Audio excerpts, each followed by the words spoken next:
Test. All right, we're going. Hi, this is Stacy Napster from the Environmental Protection Agency. I'm calling regarding some strange emissions findings from your cars from West Virginia University. I have a few questions for you. West Virginia University? That's surprising. I didn't think they did anything there except throw coal around at each other like it's snow. I'm happy to answer any questions you have. Well, it seems those mountain rednecks up in Morgantown have discovered a strange phenomenon where when the cars are on the road, they produce a far higher than the legal limit of nitrogen oxides. In some cases, cars produced as high as 40 times the legal limit. Do you have any thoughts on what could be causing this? Well, it's pretty clear that there's a problem with the exhaust system. More specifically, I imagine it would have to do with some recent advancements in our nitrogen oxide trap system. Would you mind telling me about the nitrogen oxide trap? Sure, but I don't care much for your tone. Well, as you might know, depending on whether you are an EPA employee under Scott Pruitt's EPA or from a previous administration, nitrogen oxide, like all air pollutants, must be reduced at the point of emission as there are no current ways to reduce emissions that are already in the air. That's why cars have emissions devices. To improve our effectiveness, our team of engineers came up with a revolutionary new device called a nitrogen oxide trap, which absorbs nitrogen oxides from the emissions. Sounds great. What are the advancements, though? Well, sometimes they recycle the air through the nitrogen oxide trap, like during emissions testing. This takes up more fuel, though. On the highway, the air recyclers turn off. This is probably why you're seeing different emissions levels. Well, I'm gonna have to talk to your manager. Fine, whatever. I'll put you through.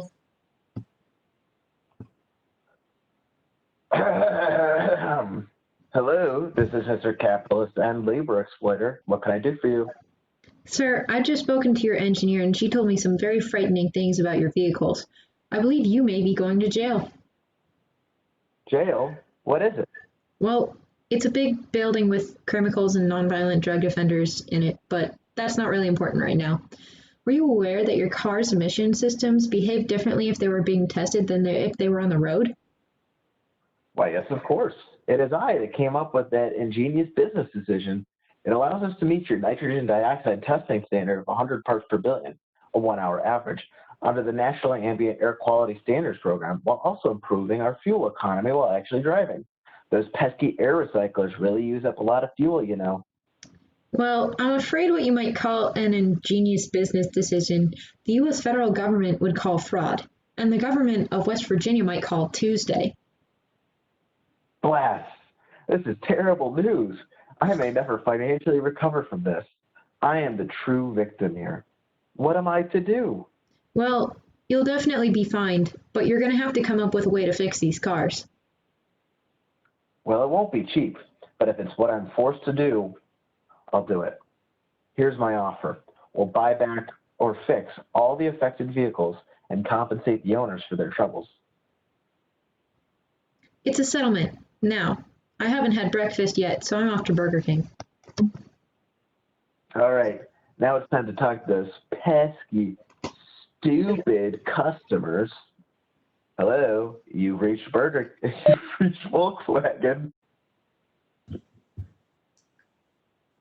Hi, I've just received a notice that you're recalling my car.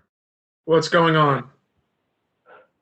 Yes, hello, sir. Your car has a problem that's been emitting too much nitrogen oxide. Nitrogen oxides? What's that? Well, it's a criteria air pollutant that can aggravate lung disease and makes you more susceptible to respiratory infection. But that's not important right now.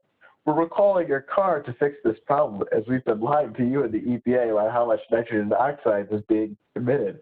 However, rest assured, this whole ordeal has been incredibly profitable to us.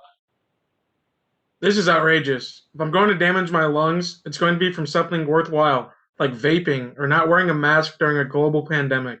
I'm outraged, and I demand compensation.